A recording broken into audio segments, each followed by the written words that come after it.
le mois de janvier, c'est le mois vegan, l'occasion de tester des repas 100% végétaux. Vous ne savez pas comment faire? Pas d'appréhension à avoir, je suis là pour vous donner un petit coup de pouce.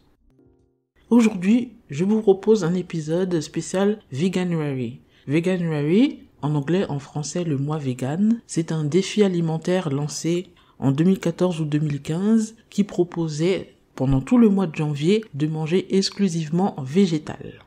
Donc pour les personnes qui veulent se lancer ou qui veulent tester, je vous donne quelques petites astuces qui vous seront bien pratiques et que je utilise moi-même aussi.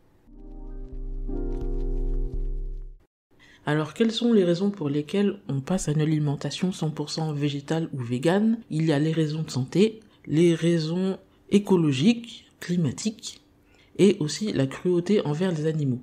Si on part au niveau de la santé, c'est une alimentation qui permet vraiment d'allonger l'espérance de vie, d'avoir une meilleure qualité de vie, à condition de manger végétal et équilibré aussi, car la junk food vegan existe, et cela permet de diminuer et de réduire l'apparition de bon nombre de maladies cardiovasculaires, maladies liées au mode de vie, maladies métaboliques et dégénératives.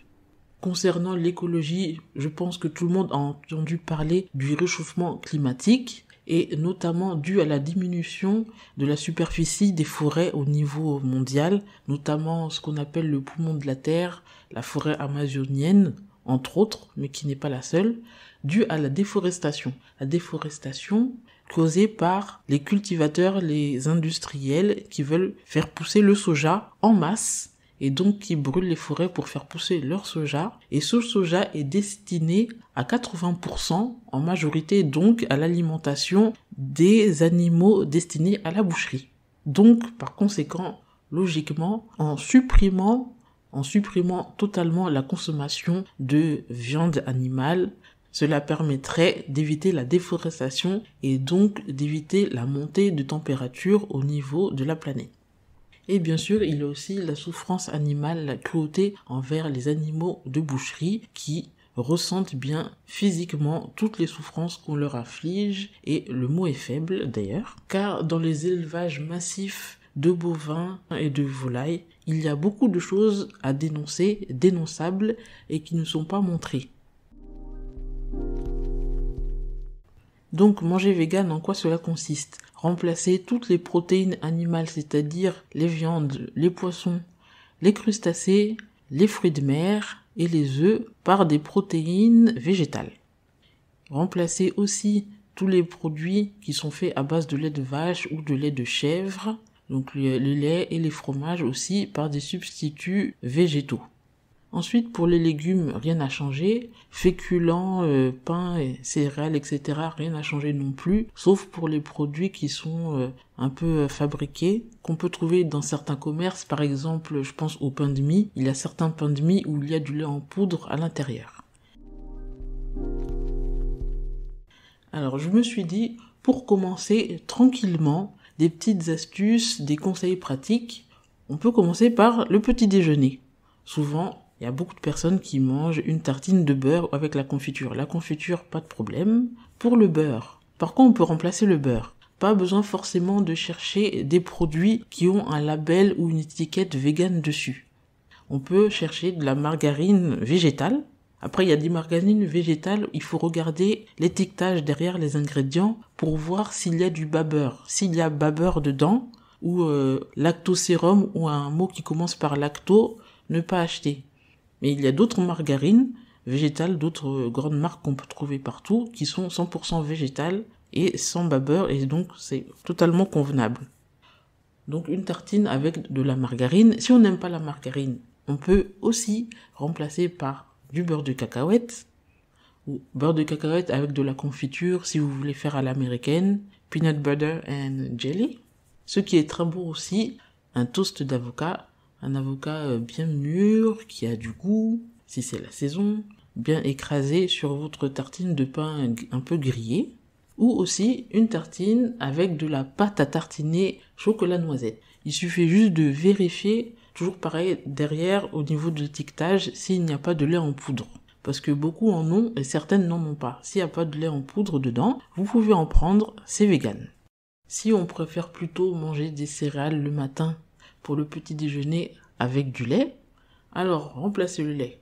Tout le monde sait que maintenant il y a beaucoup de substituts de lait végétaux, comme le lait d'amande, le lait de soja, le lait de riz, le lait d'avoine, le lait de noisette, le lait de cajou.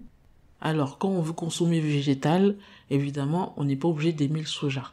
Parce que moi-même personnellement, j'ai essayé le soja, je n'aime pas trop. On n'est pas obligé de boire du lait de soja. Ça dépend de ses goûts. Le lait de noisette aura un bon goût de noisette. Le lait d'avoine, par exemple, est un lait qui est naturellement avec un goût un petit peu sucré. Et c'est très apprécié en général des petits et des grands pour ça. Il y a le lait de riz qui a un goût un peu plus neutre. Après, il faut faire attention parce que souvent le lait de riz ou même d'autres laits végétaux ont du sucre en plus ajouté. Il faut regarder qu'il n'y ait pas de sucre en plus ajouté, sinon c'est un peu dommageable. Il y a le lait de noix de coco qui a une texture un peu onctueuse, un peu crémeuse, très agréable, surtout quand on aime la noix de coco, qui est très bien aussi pour faire les pâtisseries. Et il y a le lait de soja aussi, et c'est parmi les laits végétaux le plus riche en protéines. En protéines complètes qui a tous les acides aminés, et c'est assez versatile le lait de soja parce que c'est un lait après pour les personnes qui voudront s'essayer à faire des préparations maison. Le lait de soja, c'est un lait comme le lait de vache qui peut coaguler.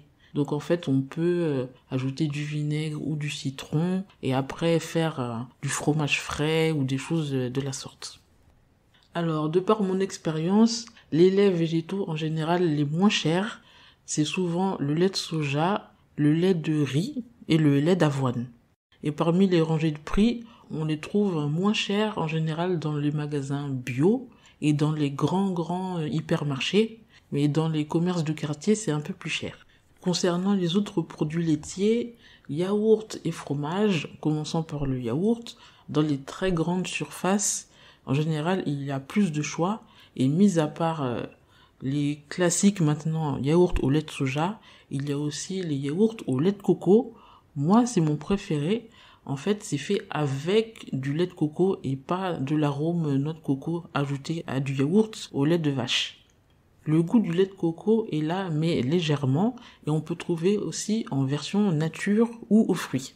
Et sinon, il y a aussi des yaourts végétaux à base de lait de chanvre ou aussi de lait d'amande. Il suffit juste de choisir. Et ensuite, pour le fromage, c'est vrai que le fromage, pour les personnes qui veulent passer au végétal, arrêter le fromage, ça peut être compliqué parfois. Mais maintenant, il y a beaucoup de marques qui font des substituts vraiment très bons.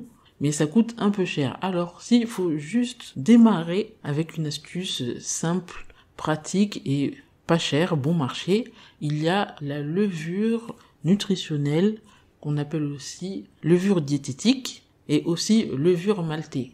Et donc pour les personnes qui ne connaissent pas, j'explique, ce n'est pas de la levure qui est destinée à faire gonfler ou monter une pâte, ça ressemble plutôt à des petits flocons, des petites paillettes de la même couleur que des miettes de pain. Cela contient des bonnes sources de vitamine B et cela a un goût de fromage. On peut, en faisant une salade ou n'importe quelle préparation chaude ou froide, en saupoudrer sur sa nourriture et ça donne un petit goût fromager.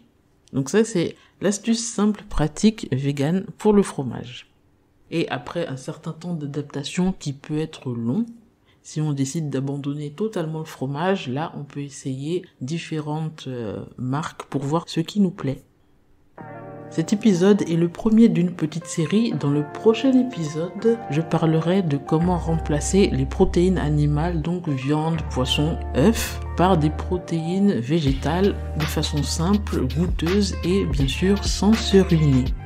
N'hésitez pas à partager le lien de cet épisode si vous connaissez des personnes à qui cela peut être utile. Et je vous donne rendez-vous au prochain épisode.